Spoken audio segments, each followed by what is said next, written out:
ada orang dapat masuk syurga hanya dengan sebab kesenyuman dia yang ikhlas je. Boleh jadi. Saya 3 hari lepas terbaca satu hadis dan saya share hadis tu pada kawan saya. Sebab kawan saya time tu dia tengah diuji dengan sangat berat.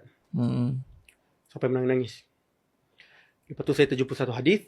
Nabi kata, aku jumpa dekat syurga, ada seorang penghuni syurga ni, dia bersenang lenang dalam syurga hanya kerana ketika dia dunia dulu, dia mengalihkan halangan di tengah jalan.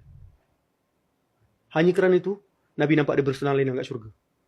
So saya kata kat dia, kalau orang yang hanya alihkan duri di jalanan pun, dia bersenang lenang kat syurga, apatah lagi engkau yang sedang bersabar dengan ujian yang sangat berat ni, lagi-lagilah insyaAllah kau akan dapat syurga.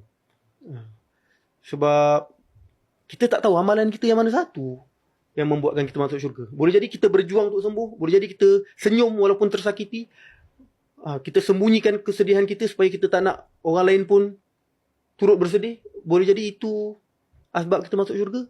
Kita tak tahu. Sebab itulah kita kena sentiasa berbuat baik.